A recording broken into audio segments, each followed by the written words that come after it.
All right, my people. Let us conclude what we have begun. Now, let's deal with the skeptics, the critics, and how they handle the scriptures.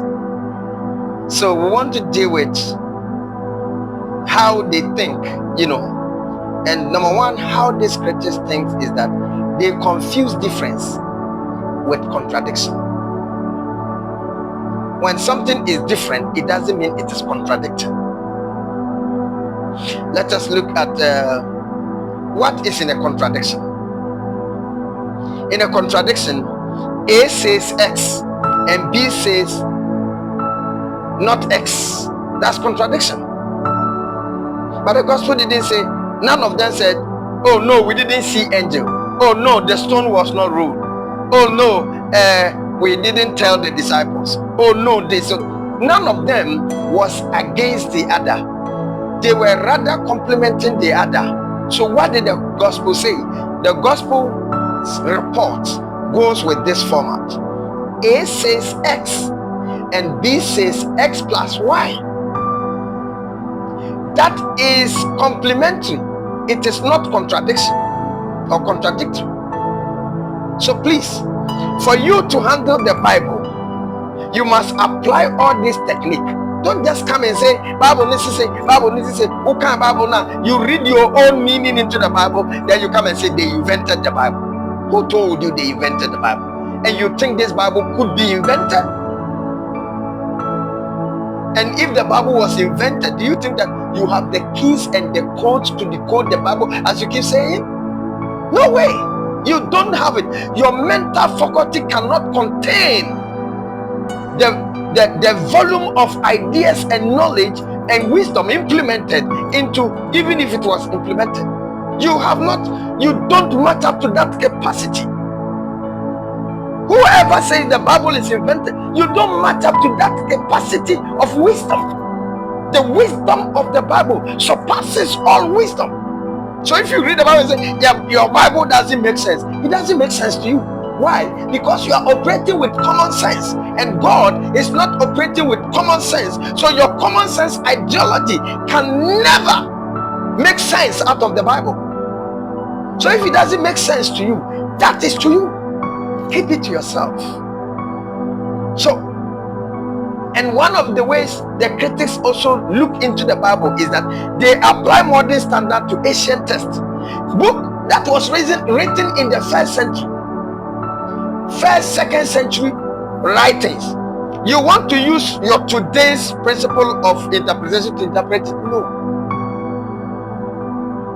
Now, in ancient historiography, they allowed certain things. 3 principles was allowed in their writing.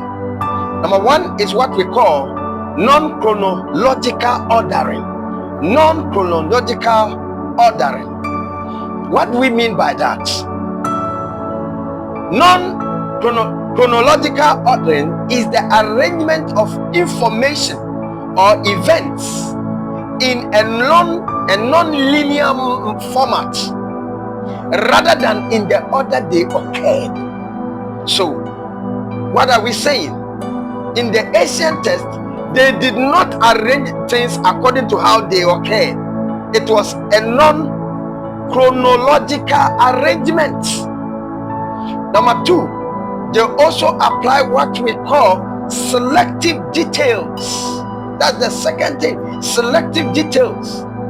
Now, in selective details, what are we talking about? It refers to the intentional practice of highlighting, sharing, or focusing on specific facts while ignoring or omitting others to shape perception, enhance security, or meet specific criteria. Do you understand what I just said to you? So, in ancient texts, they practice what we call selective details. It is an intentional practice to select fact. Idea here almost selected. Not say every idea be no natural. The Bible says if everything that Jesus did was written, we couldn't carry the Bible. So they focus on certain details. It is a way way, now way so a can way meka ho a. And yes, a way a chantro. No, that's not true. Into Uber interpret the Bible now. Make sure you are implementing this technique. The third one is what we call the thematic grouping. Thematic grouping is the process of organizing qualitative data, ideas, or items into categories based on shared themes, patterns, or topics.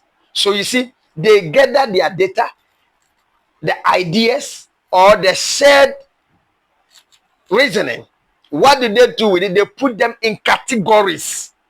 That is how the ancient texts were grouped, put together, and written to us. Many, many years back, thousands of years back. Do you get it? Do you get it?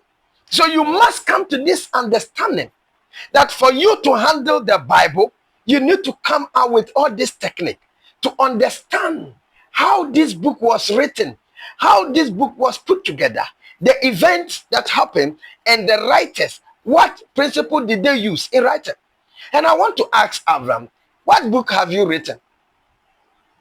If you have written book, or if you are an author, you will understand these basic principles of writing.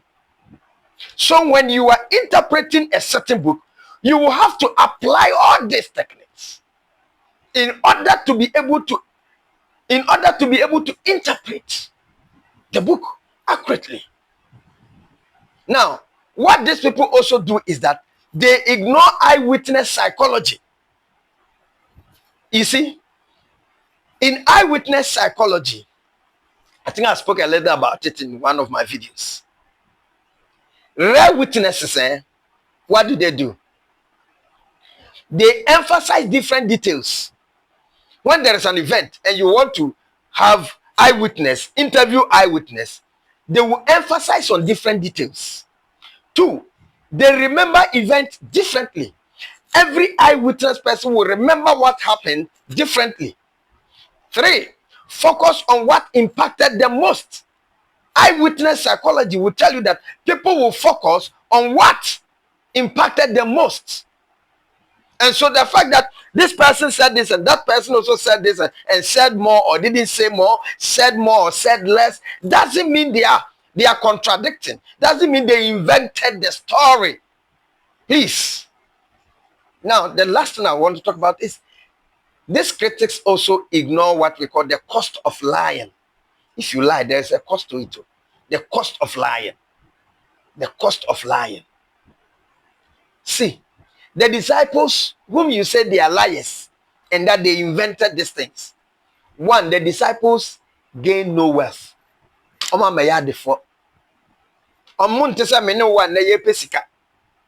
They didn't gain wealth. They didn't gain power. They faced persecution and death. Why will people die for lying? People may die for lies they believe, but not for lies they invented. Do you think Peter, John, James, Paul, and co. were foolish to die for something which was a lie, for something which was invented? No, they couldn't have. They stood, they fought, they died with this truth. That another time I'll come with historical proof of the authenticity of the Bible. We won't have some small boys come and tell us that the Bible is fake and the Bible doesn't make sense and the Bible doesn't do this. We have not come out as pastors to debate you because we don't see reason. Why should I? Somebody wrote in my comment, go and debate you see your smoothness level. Me? No, if I do that, I'll belittle myself and I don't want to do that. I can't even do that. Debate? No. We are preachers of the truth. And if I know something is truth, why should I go and debate somebody on it? I will sit in my little studio and rather teach others to come to the saving knowledge of Christ. The Lord bless you. My name again, Billy Sunday.